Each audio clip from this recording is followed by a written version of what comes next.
Shalom and welcome to my weekly video message. They tell a joke of Yankel the thief who breaks into the home of the village rabbi. It's 3 o'clock in the morning and he figures everyone would be sleeping. So he quietly climbs down the chimney and crawls into the living room, only to discover the rabbi is sitting there and studying. The rabbi raises his head and with a smile, he says, "Shalom Aleichem, Yankel. What can I do for you at this late hour?" "Honorable Rabbi," the thief stutters, I would like to ask you a question." "Sure," says the rabbi, "go ahead and ask." "My question is, how do I get out of here?"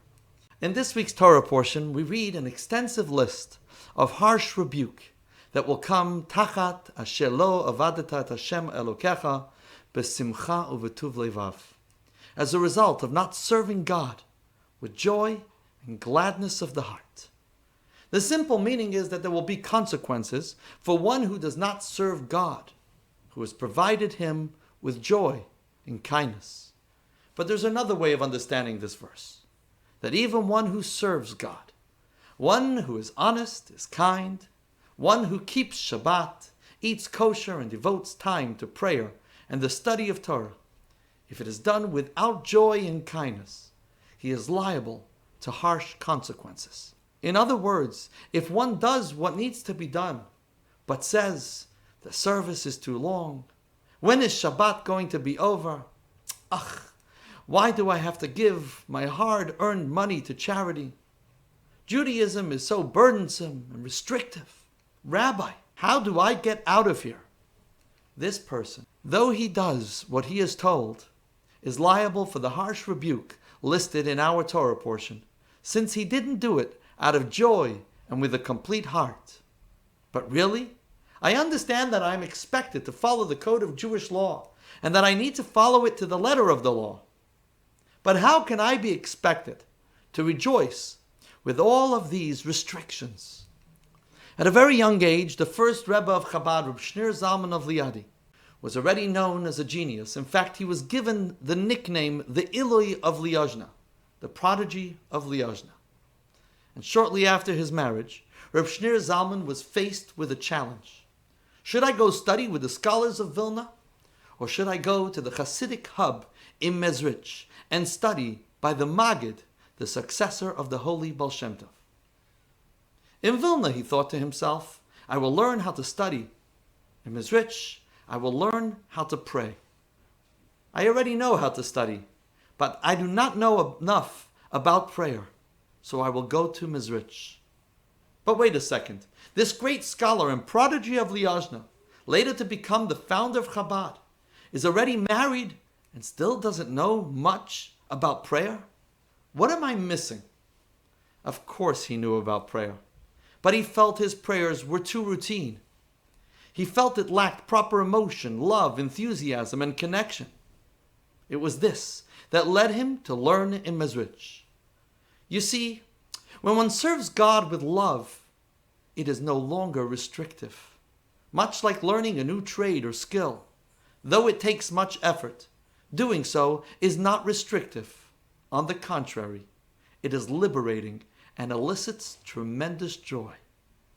But this does not come naturally. It takes effort. We need to learn how to pray. We need to learn the meaning of prayer, the emotions of prayer, and how to find connection with God through prayer. And this Rabbi Zalman found in Mezrich through the teachings of Chassidus. After 2.5 years in Mezrich, Rabbi Zalman finally returned home. His wife was thrilled, but his father-in-law, not so much. His father-in-law was not that fond of the Hasidic approach and teasingly asked him, "So Nu, what did you learn in Mezrich?" "I learned that there is a God." "You learned that there is a God?" His father-in-law laughed as he called out to the housekeeper. "Tell me," he asked her, "is there a God or not? What's the question?" "Of course there is," she responded. "You see," his father-in-law said, "even the housekeeper says that there's a God, and she didn't need to travel to Mezrich for that." To which Rabbi Zalman responded, "She says, I know." Meaning for her, it is a matter of faith. For me, it's no longer faith. I have managed to understand and internalize it. In other words, when Rabbi Zalman set out to Mezrich, it was in order to learn how to pray, a service of the heart. But what he gained was something intellectual, a renewed appreciation for the knowledge of God. Because as Chabad Hasidic philosophy teaches us, one actually complements the other. To enable emotions in our heart, we first need to open our minds to an intellectual appreciation of God. So if you've ever had that feeling, I really want to get out of here, it's time to challenge your intellect for a new appreciation of God, one that inspires your heart. And the good news is, you don't need to travel all the way to Mezrich and be away from your family for 2.5 years. Today, through the Rebbe's far-reaching vision and care for every Jew, the teachings of Hasidic philosophy are available for you and can be found in numerous languages, in book form and online, with endless classes, both audio and visual. Should you wish, you can also reach out to me to learn about our classes on Hasidic philosophy or to experience our meaningful and enriching prayer services. Wishing you success in your journey of prayer. Shabbat Shalom.